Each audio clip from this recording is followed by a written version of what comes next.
Hi, everyone. Welcome to Childbirth with Grace.tv. And I am your host, Ilia Blandina. And my intention, as always, is to awaken your life power so you can have the best possible birth journey. I'm really excited. This week's show, I have a special guest. Her name is Sharon King, and she is the creator, and I'm sure you could see her over to the side. Let me see. Oh, there's my finger. Um, she's the creator of Matrix Birth Reimprinting Technique and author of Heal Your Birth, Heal Your Life, Tools to Transform Your Birth Experience and Create a Magical New Beginning. She's holding up her book. It's awesome.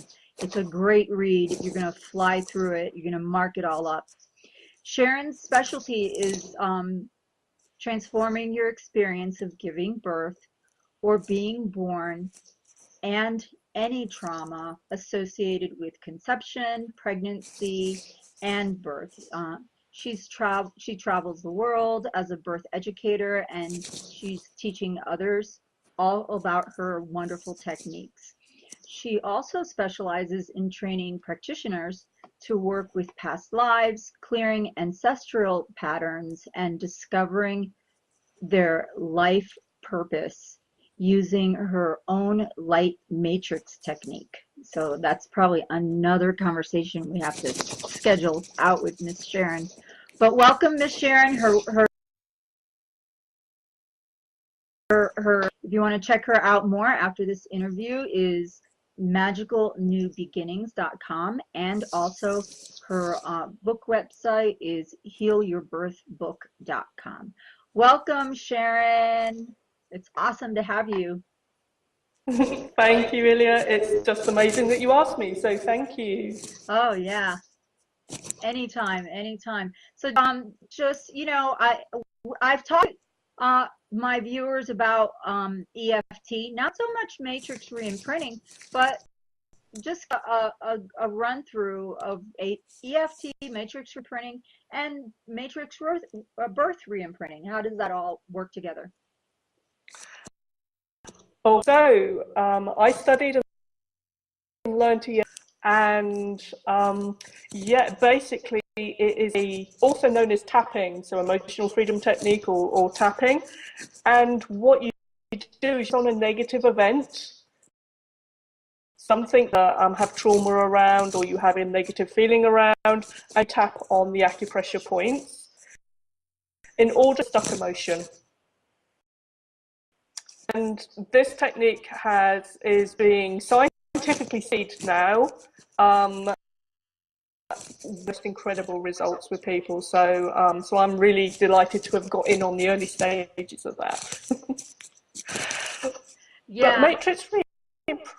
Sorry, Ilya, we've got a bit of going to end up talking over each other. It's okay. I'll pause too. Okay, so matrix reimprinting uses that tool, the tapping tool, to A, help you tune in to what's going on, but B, also to help you release what's going on back in the past. So if you could imagine, it's a little bit like stepping back or stepping back into a memory as adult you, and you're going to start tapping on your younger self. And what's so phenomenal about this is that you can very easily, once you step in what we have called the matrix, you get back to those subconscious memories. So in other words, the memories you don't remember, either because you've had a trauma or because it in your subconscious before you have conscious, being in the womb, being born, and those very early years, you know, from 1, 2, and 3. Some people don't have any memories before 4 or 5 even. So we get that to those early, really early stages. Awesome. I've used it many times with my clients, and every single time I'm super surprised and delighted on how it all works. So how did you discover the matrix birthing? So birth reimprinting came about through me actually attending a matrix reimprinting one-day event that Carl Dawson was hosting.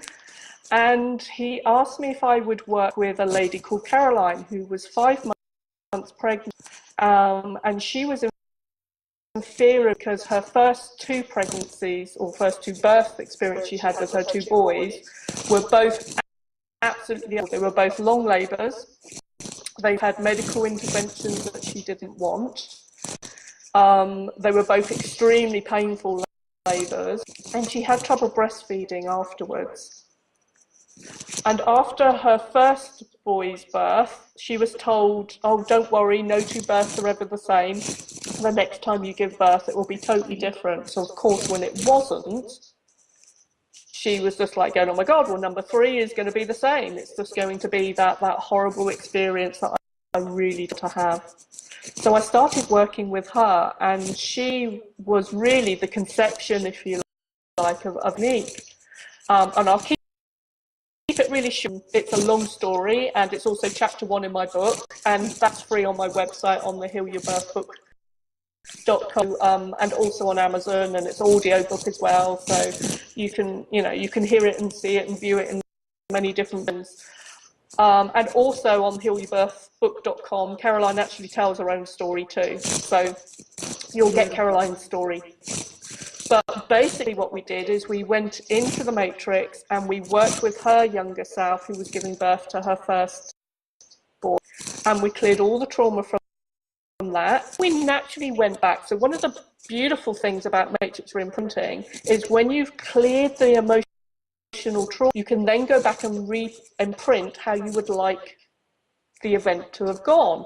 So I just naturally went back and said, okay, so once we'd worked all the way through the trauma, cleared all the trauma, we just went back and we went back through actual birth should be, and she just could see herself in the matrix, or feel herself in the matrix, bonding, connecting, breastfeeding her boy. So then after that, we went to her own birth experience. So we weren't really expecting that, but anything can matrix. So we went back to her own birth experience, mother. So we tapped on her mother, baby in the womb. We went through the birth experience and also healed her separation because she was separated from mum at birth. So we healed, and then we re-imprinted a positive picture. Then we went to birth mum and healed all the trauma there, re-imprinted a positive picture there.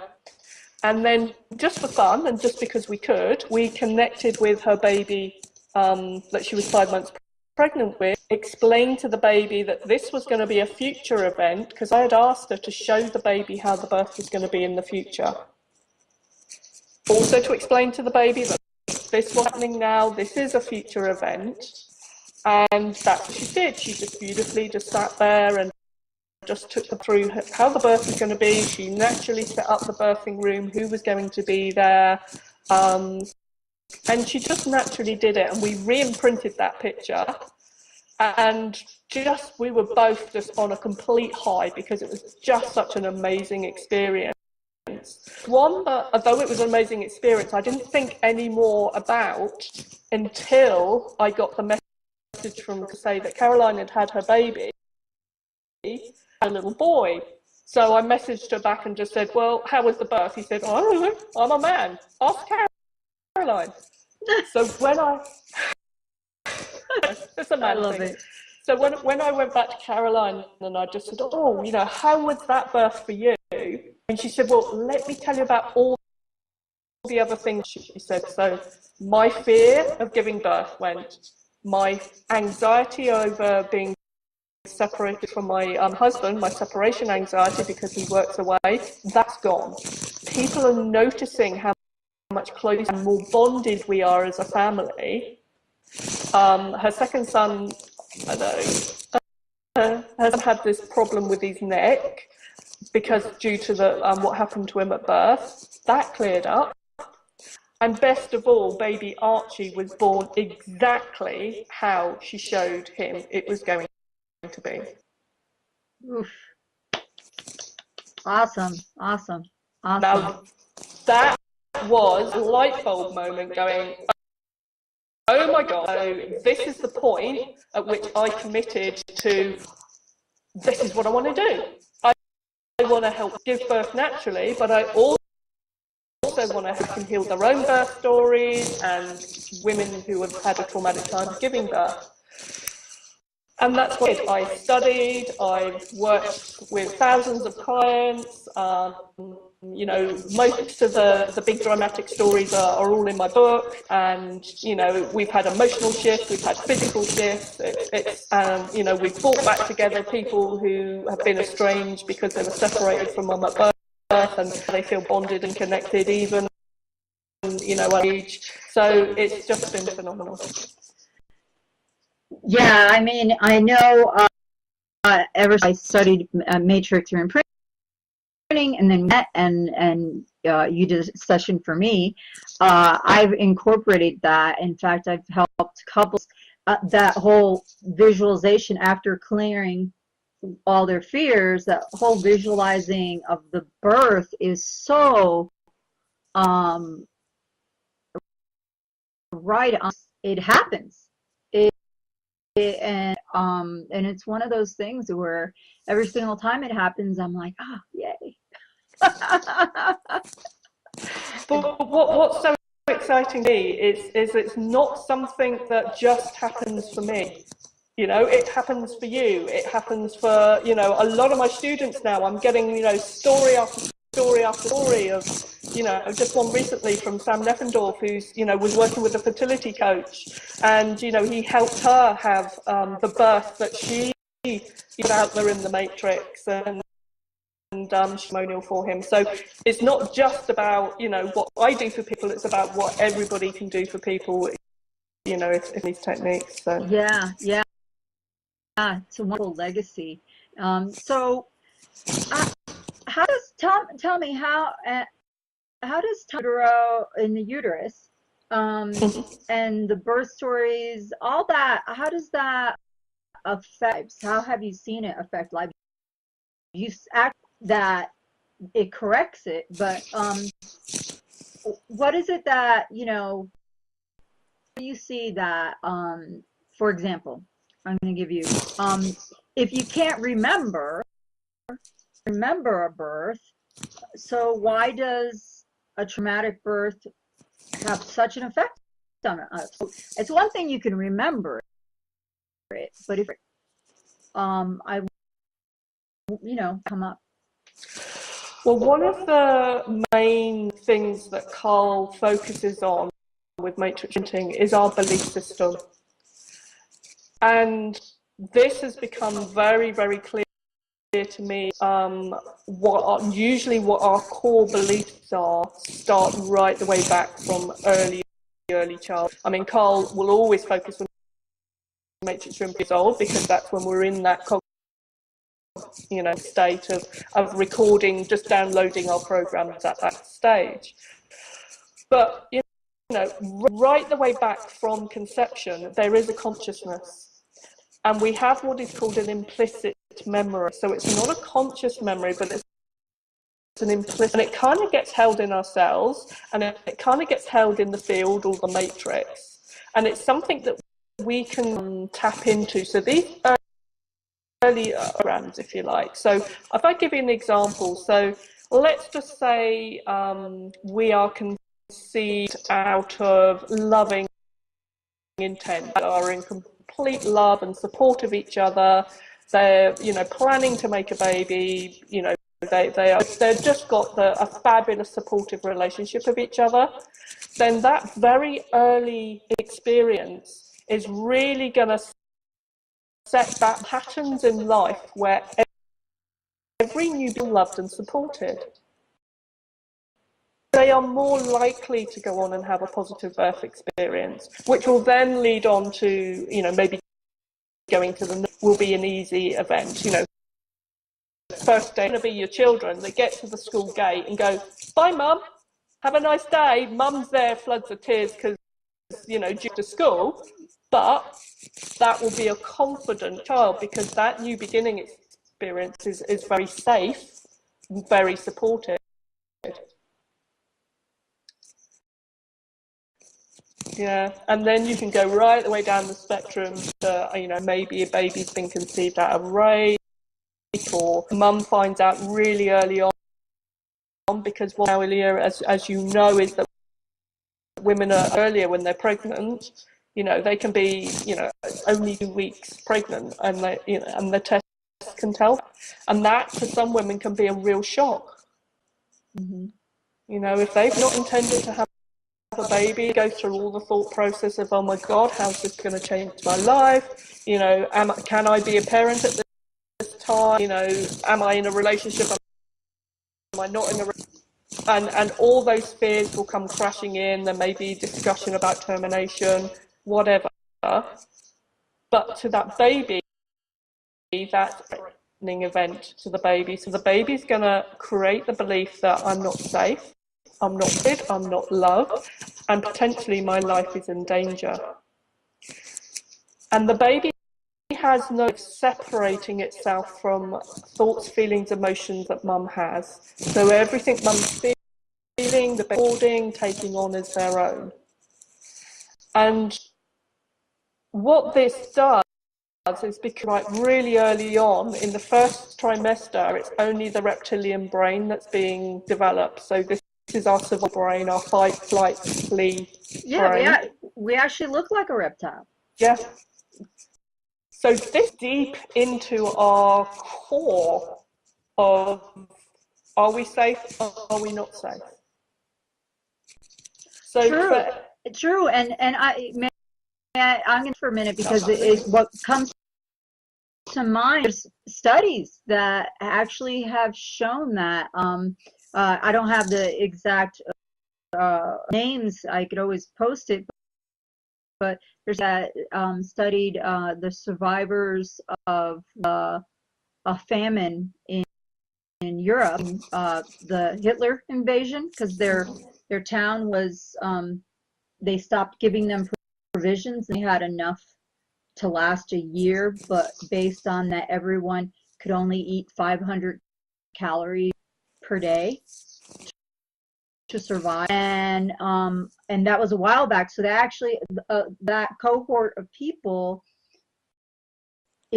have a higher incidence of all the types of diseases, obesity, diabetes, heart disease, all because the babies in the womb, by the way, sorry, I need to be clear.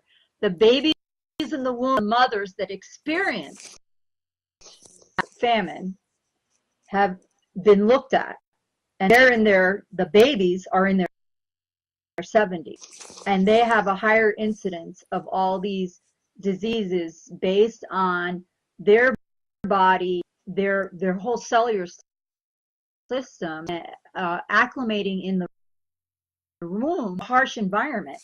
Mm-hmm.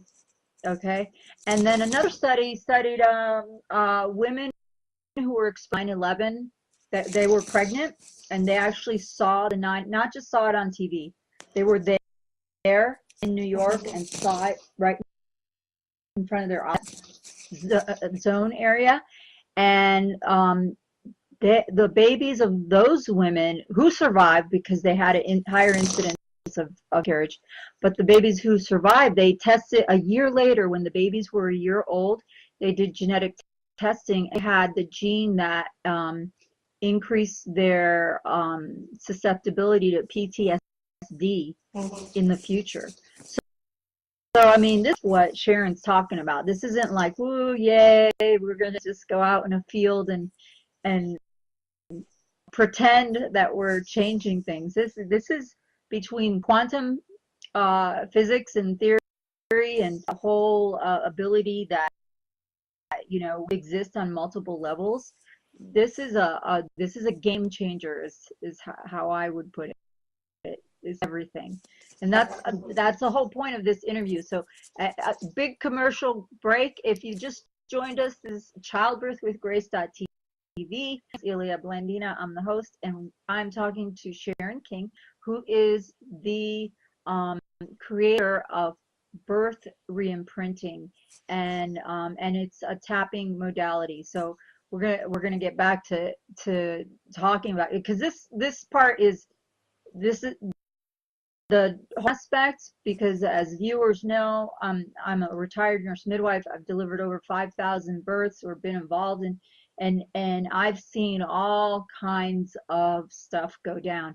So trauma is on both sides of the coin. So I think everyone needs to be cleared before birth, even even anyone who brings in a bad science, you know, you can't own their stories. Just separate yourself from the story.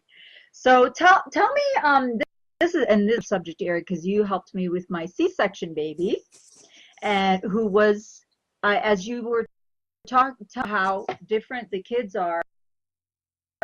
They go off to nursery school and all that. I distinctly remember, yeah.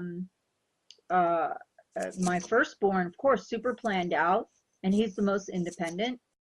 And the whole time later, mom, and even as a little one, and but my C-section, which was my third, my second one is very independent too, but C-section baby, he was, boy, he was clingy. It was awful every single day trying to take him to preschool.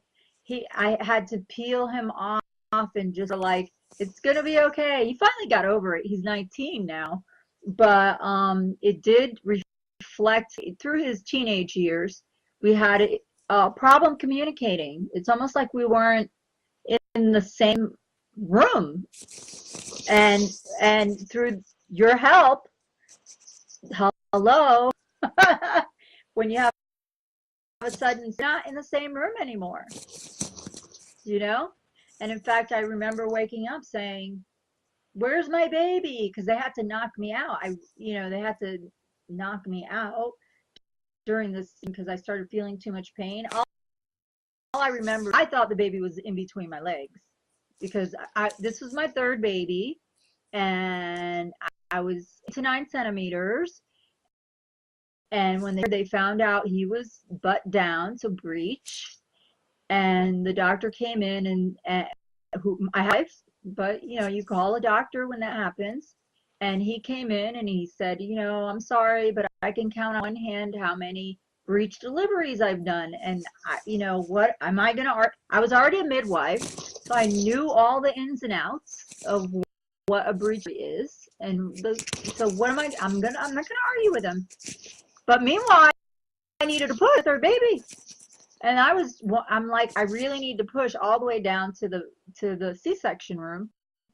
And the whole time that they're delivering them, of course, I don't feel any pain. I feel like I kept saying, "You guys, I don't know what you're doing, but the baby's between my legs. The baby's between my legs. The baby's already," and they're like, "No, no, no, you're fine. We have the baby." And the minute the baby came out and I heard the cry, they had to knock me out, because apparently I went crazy and had a lot of pain. But the next thing I know, I was waking up in the recovery room. That moving moment where you're like, your belly's flat and you're like, "They stole my baby." I was screaming, but we worked on that. So that's why I could laugh about it. And we re-imprinted that. And at least personally, my journey, Sharon was like supreme, because she just guided me to birth. And let me tell you, from it was like that afternoon, a totally different family. and it's been different ever since. So I mean, and in a good way. So Yeah. so tell us, that's just me with my C-section story. Tell us about more of how a C-section can affect us. I mean, I sort of said just my story, but I'm sure you have more. Well, there is actually a story in my book with a client called Leanne, where she was pregnant with her second baby and was in total terror of giving birth, both her and her husband, because she had had a C-section with her first baby, but the epidural didn't take. Oof. Oh, oh. Wow. Wow. That's huge. Huge. Huge. Yeah. Felt the whole thing is what I'm understanding. Exactly. Yeah. So mega trauma for her, mega trauma husband, mega trauma for the baby. I have to say I've been there on the other side because I've helped do C-sections, and I've been there on the other side when the person is saying, I can feel everything, and I'm like the first one that say, stop. Can you please give her more drugs? Yeah, that's traumatic all the way around for sure. Yeah, but she went on to have a very good and natural. You're interested in VBAC birth, but she had a very natural birth the second time, because I worked with her 3 days. On the third day, because we worked 3 days in a row, on the third day she went into labour. I did the whole session with her with contractions. Sweet, sweet. Now that was a surprise. Yeah. Yeah, because I know in your book it's really cool. The page when you go over EFT and the different points, it's really nice that you actually delineate what points. Well, one, to avoid early in pregnancy. But once you're due, don't avoid them because it does create contractions and that kind of thing. And of course, the breech turning point, and which I know those points are, but I'm so included it in your book because then oh yeah, that's right. Excellent. But if you're a C-section baby, so if you were born by C-section, there's kind of two types of C-sections. There's your planned elective C-section, and then there's your emergency. And they both have different effects on your life, because if you could put yourself in the baby's situation, and say they're conscious beings, they're in the womb, and maybe they're asleep, during the elective one, maybe they're just hanging out. They have no idea that within that minutes it takes to actually anaesthetise the belly open and pull the baby out. I'm guessing short, very long period of time. And that baby hasn't gone through that birth process. So birth for the baby is slow, and as you know, and probably may not know, it's the baby that initiates the birth through releasing some hormones through their lungs. And so the baby is normally in charge of the birth and the speed of birth as well. I see where we're going with this. Okay? Yeah. So if you can imagine being a baby in the womb, hanging out, minding your business, the next minute you're being by operating lights. You've got very strong smells of anesthetic and all the smells that you've got there in the theatre. It is bright, it is loud, it is smelly, and it's a shock. And you very suddenly have to be able to process everything that's going on really, really quickly. So, if you want a positive effect, and Rebecca Thompson from the Conferencing Group has, shared this with us, that, people who are elective C-section babies who have come out really quickly can information really, really quickly. But also think about a C-section. Is the C-sections are planned, so you have the surgeons in the room and they're all using out their tools and they know what the beginning process is and they know what the end process. I quite like to have a beginning, a middle, and an end to help them feel safe. Wow. And of course, if mum's, for instance, unconscious and mum's not there for them, then they've suddenly come out into this world and gone, I'm on my own, nobody here for me. What with drugged births as well. Birth was a drugged birth. My mum had pethidine, which made her extremely sleepy, and also affected me. I was coming down the birth canal.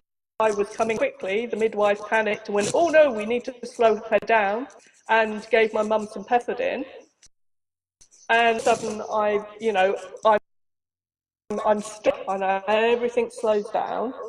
And then as I come out, my mum's unconscious. She's not there for me. My mum did kind of wake up, and she told me, actually, while I was writing the book, oh, well, I held you for about a minute and a half, and then you were taken away for 4 or 5 hours, put in a nursery, while I slept off pethidine. Now, I totally that my mum didn't deliberately do any of that. All of that's out of her control. But my baby self is going, yeah, I'm here on my own. And when I went back in the matrix, actually looked at my own birth afterwards, I could see myself in the nursery bonding with all the babies. Oh, wow. Anyway, back to C-section. So emergency. Let's pause for a minute. I need to process. Let's pause. I'm gonna just repeat my understanding, because I always knew this innately. Because when I was the midwife and was there for the baby, now even if it's a vaginal birth, those first 30 seconds for me was that was my sweet spot. That's why I went through all the training and everything, because I was in love with those first 30 seconds. And I always knew it was like, it was my time as the midwife to be with the baby, and just first of all to make sure the baby was okay and breathing. That's prime. But if the baby was okay and breathing, we'd just talk and say, hey, welcome, here's your mom, and and give baby to the mom. But I always knew, that whole like that a C-section, they're not going to change how they do C-sections. But the whole idea behind, a C-section isn't as trauma-free as you think, for the baby. And having done C-sections with obstetricians, being the first assist, it's a struggle. I'm the one, not the surgeon. I'm the one actually pushing the baby out and the surgeon's in there with the hand, grabbing the baby's head. So it's a very interesting, and it is what it is. But to think about it from the baby's perspective, now that's a different way. That's absolutely fantastic. Yeah, well, there's a story in my book about from the baby's point of view, because the little boy got to 3 years old, he actually recounted his birth in his own language, in his own way, to his mother. And he told her, now, when she described the birth, because I did a session with her, which she shared the story with me first, and then I did a session with her. She told me that she was in so much immense pain that she thought her back was going to break. She described the pain, okay? When the baby was like C-section delivered, what also happened is she was given an epidural, and pregnant women who are listening to this happens very, very, very, very, very, and so please don't get traumatized. We're talking about the trauma.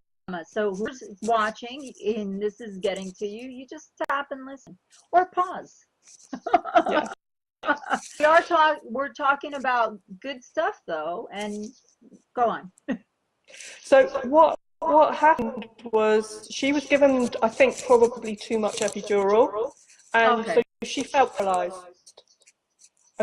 Okay, so she could just about move her eyes, she could just about move her, but she certainly couldn't move her arms, and she couldn't feel her chest moving.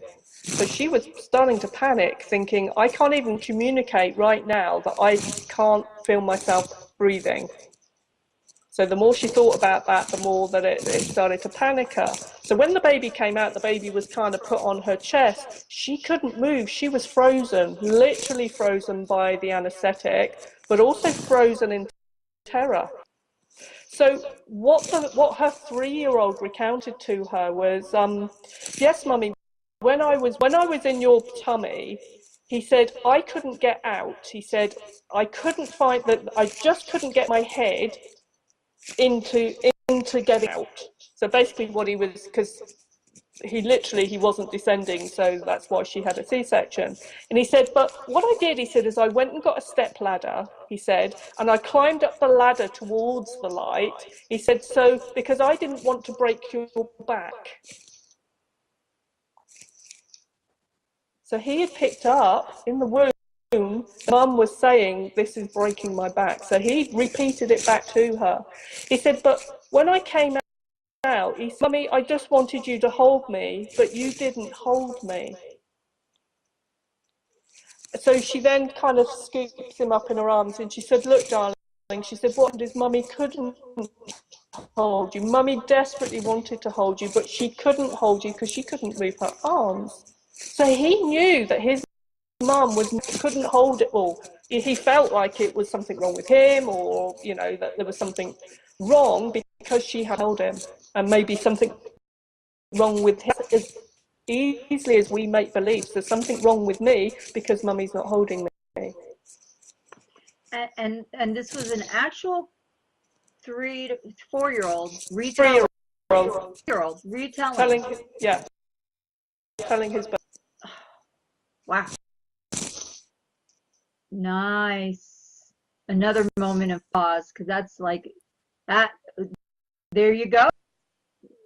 Wow, I could just so see, like, have you done then tapping sessions where it's the little one with the mom together, and just how did that come about? How did that happen? That the child just say, tell me your birth story. What do you remember? How did that happen?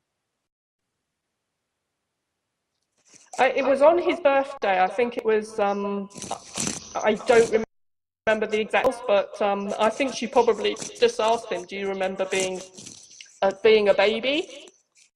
And I think he came out and recounted his birth story. A lot of children will do this. I hear the stories over and over again. You know, there's many people who will say, "Oh yeah," and it's usually around about the 3-year-old age, when the babies, you know, the children are verbal enough to be able to describe what happened to them, and you know, they put it in their own language.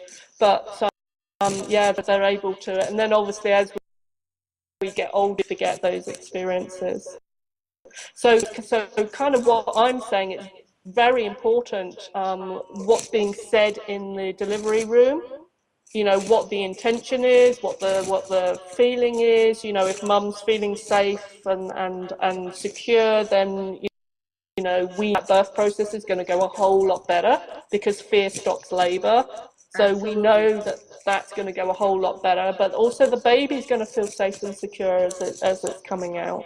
So that's why using EFT, matrix re-imprinting, going back and clearing, looking at our fears. You know, there's an exercise in my book about writing down your fears. So by naming your fears, looking at your fears, or whether it's a fear of giving birth or fear of being a parent, or I actually did the exercise on the fear of my own birth, you know, and I wanted to see how that evolved. And you write down a fear I have about being born is, or a fear I have about being a parent is, and then you name that fear, and then you write the sentence again, and you keep writing it. I did it on a fear about book. Fear about writing my book, nobody's going to read it. Fear about writing my book is that I'm going to get it wrong, I'm going to get into trouble, and Michael not safe, and that was developed in the womb. So it was all around safety, you know, fear of, you know, people or whatever.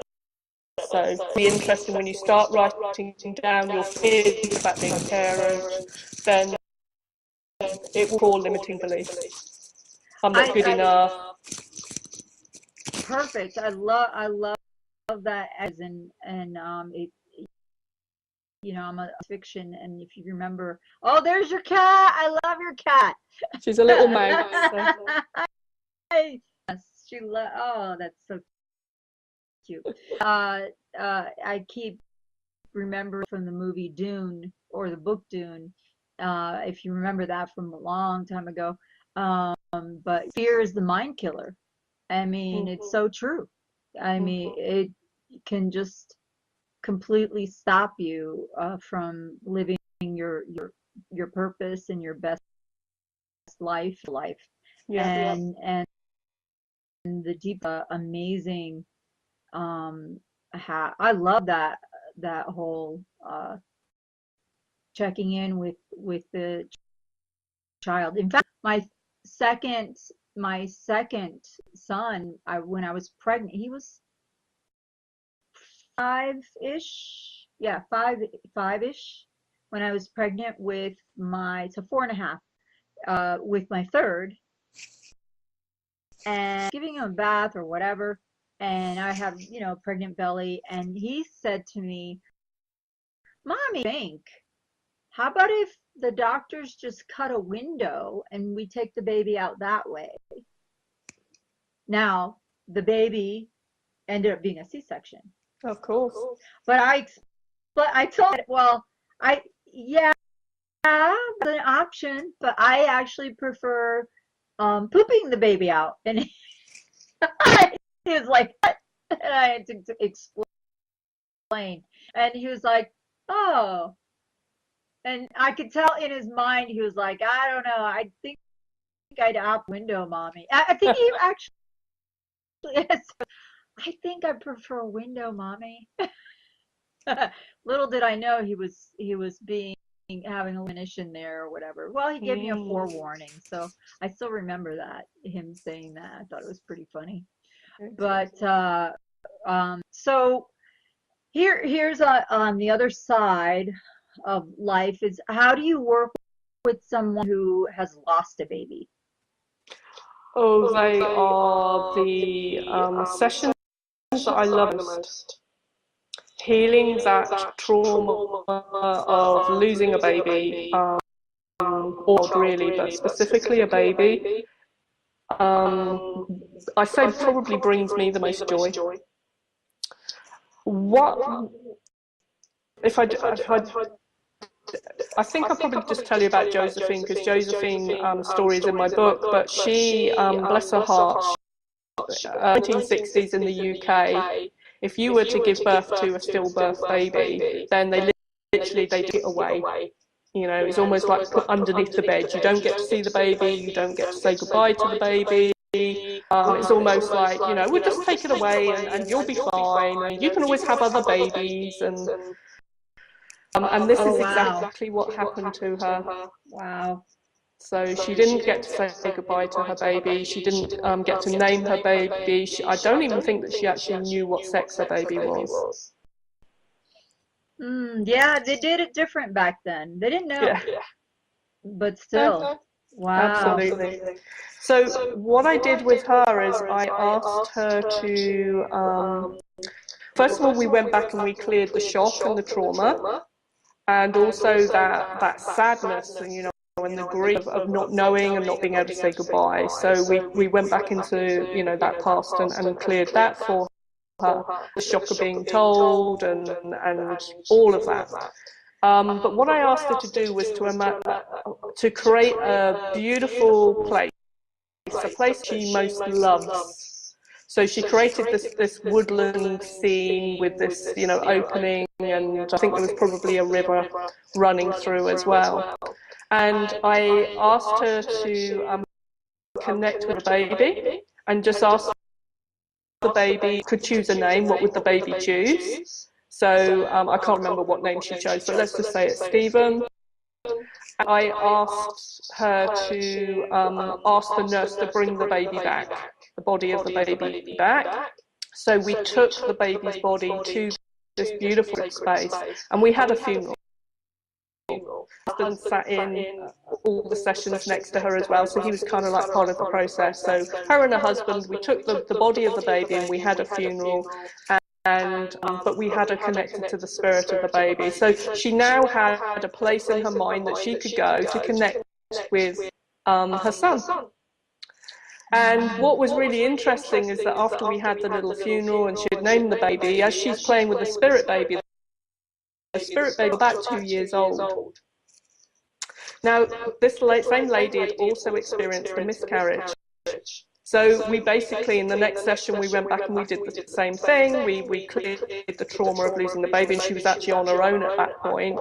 So we cleared all the trauma of that. Again, we connected with the spirit of the baby. We took the body of the baby to the sacred space, and we buried the body and had her connected with the spirit. And the two boys and the little baby growing to a 2-year-old, the other baby, the first baby, Stephen, had grown to 4-year-old, and they were playing together in this picture. So, and then there was a third incident, which I'm not going to go into now, but it's in. So basically, she had three births related around death and loss and grief. Now, after we cleared all of that for her, she just said, she was a lady in her 60s, and she just said, all life I have had regret, I've had grief, I've had that incompletion. She said, and now I have completion. Now the trauma feels healed, now the grief released, and that I feel very light. And I also have this place that I can go and visit my babies, or my children, as they are now. So, yeah, it made a huge impact and a huge difference in her life. And goes to show that, I have so many people come to me, you tell them what I do, and you do, probably the same for you, and they say, oh, way past the birth years. But I say, oh, but if you had any problems, then it's also good technique for that gets healed as well. So that's a beautiful story, case story that really exemplifies how it's never too late to heal your life through healing your birth, or the had back all the way back when they didn't know any better. They didn't understand the psychology behind bonding, and even if the baby has passed away, unlike now, we do a whole, it's almost like a ritual happens in the hospital when it's a stillborn. It's everyone knows, and there's a whole memory box, and stuff gets done for moms, and the mom and the family can have the baby for as long as they want. And so yeah, totally different now. So Totally different. Amazing. So how do you help have a more natural experience? You explained it earlier, but I sort of want to end with that. So because that's the whole idea. The whole intention is to really make the information and the resources to everyone who's viewing, that there's this is what I tell my friends who are midwives. I mean, there's plenty of books out there to read about the mechanics of birth, and there's plenty of childbirth education classes about mechanics of birth. Oh, touring the hospital, or touring this and that, and here's how we do an apple. And everyone's so into the mechanics of birth. And in my own experience as a midwife, it was important to have, but there's always going to be someone there to remind mechanics of birth. It's hard that no one gets you ready for. No one gets you ready. Well, I mean, yeah, if you read the book Ina May Gaskin, Spiritual Midwifery, if you read that book, that's about the one that gets you ready in story mode. But if you don't get to that book, no one is there doing that. I think we're doing it, but I really want to put out the word that we're out here. And so if your aim is to really become emotionally prepared, the resources are here for you. So Sharon, share with my ladies out there how you can really facilitate natural childbirth here. Well, what I would like to start off with is clearing or helping the mum clear her own birth experience, because quite often there's a generational pattern to, how we were born is usually how we would give birth, and our mother's mother, and going back through the generations. So to go your own birth experience means that you're not bringing that trauma, you're not being triggered into that trauma in the birthing room. If I can get my hands on the father too, then I do like to work with the father. The other thing that I'll do is we will explore all the fears about giving birth. Particularly there's lots of trauma stories that people like to tell, and we've kind of just done the same thing. So clearing those stories from the mind, and looking at the fears, because as I said before, we stop birth. And the other thing I always recommend people do is to set yourself up to lead. So rather than just going in and putting all your faith into the medical profession, bring yourself back into your body. So that really helps. You want somebody or a midwife that's going to be with you from beginning, middle, and end, not one that keeps swapping the shifts change. And a doula will know her before, she's there for you during, and she's also there for you afterwards. And that really helps the husband or the two, is having somebody else who knows all about this stuff, because men have their own traumas to go through when their partners give birth. The other thing that I like to do is clear any previous traumas they may have had giving birth to their own children, to children previously. So we work on that. But also look at what's going on in my life right now. So, having just explained that, every thought, feeling the baby's picking up on and taking on as their own, because there is no separation between mum and baby at that point, is other dramas are going on in your life. Relationship problems, work problems, this I'm not feeling good enough parent. It can be totally unrelated to being pregnant, or it can be totally related to being pregnant. So as we go along, we'll just keep a nice, steady, thing. Doing meditation, pregnancy yoga, all of those things that can bring you back to yourself. And connecting with the baby, put your hand on the belly. Babies love it if you have a specific time each day that you sit and you talk to the baby, either externally talking or internally talking, playing music, soothing, relaxing music, just as you're going to sleep, will program the baby to know that when that music plays, this is the time we go to sleep. Sweet, nice. So, just simple things like that. Doing a future birthing at some point, showing the baby how the birth's going to be. Thinking about who you want to be there at your birth. Just making all these plans and bringing yourself into empowerment. I mean, one of the with Leanne, who had that first section with, was to work with her with colour, and she chose yellow. And I did a future birth imprinting with her. And when she got into the hospital, it didn't matter who was coming in offering her drugs, because the business of being born it really is a business. So if she were to say no to the drugs, then her doula had to do that on her behalf.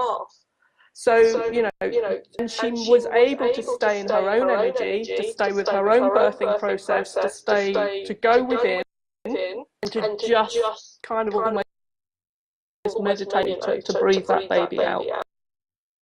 She wasn't on out externally from her. And that is the key for a successful birth, is to trust your body, to trust yourself, and to trust your baby. Yeah, and I'm gonna add to that is to actually hold strong in that trust. So to me, the ideal situation is that you not only have a doula, but you have a practitioner versed in the birth scene, because so many people will try to deal you with. They don't know. I'm not saying I'm not saying this to be mean, but people will tell you everything negative that happened to them or their sister or their aunt or whatever. And what I found when I was taking care of women prenatally, of course, during the visit, they would come with a whole list of fears that, oh, someone told me this happened, and what do you think, and this and that, and this and that. And so the average person will intently listen to those stories, oh, caution, because, it's a loved one that they trust is telling them for this. And in my experience, it's putting a little, oh, it's this doubt, this seed of doubt, that I think is so important to make sure that people are going to talk to you. You can't stop people from talking to you. I think what we're both saying is you can't let it land you, if it's fear. If it's love based and it's going to help you, great. But if it's fear based, you can't let it land and grow. And we have the tools to make it happen. I mean, look, if you read her book, show your book, show your book, show your book, show your book. Yes, heal your birth, heal your life. Awesome. It's a wonderful, wonderful book. And thanks for sharing time with us and all your wonderful knowledge. And thank God for who revealed this beautiful process that I feel that just really is just brings a totally different dimension to how we can live our lives and really, really just get the birth that we want. It's doable. It can happen. Fear is definitely the mind killer, and we have to control that, and we need to just let it go, and trust in ourselves is paramount. It's like, because as I say to my clients, when you're in labor, you don't want to wait till labor to figure this out, because when you're in labor, every single ghost and ancestor pattern and every single thing comes out. It's like amazing. Everything comes out because you're at your most primal self. So it's better to meet that primal self and calm it down ahead of time, so it comes out is what you've healed and what you've what you end in the matrix, as opposed to just putting down on paper. It's good to put it down on paper. Absolutely. But I think it's better to put it in matrix. Yeah. And tap on it. Yes, and tap on it. So learn more about Sharon at her wonderful website called magicalnewbeginnings.com, and also healyourbirthbook.com. And thank you so much for joining us. And it's been so fantastic. So I'm just gonna say audience, and then we'll just after we say goodbye. So as usual, I will see you next week. Please, until then, keep tapping, be well, drink lots of water, and let the loving tree of your family be your guide to have a childbirth with grace. So I will see you next week. Bye.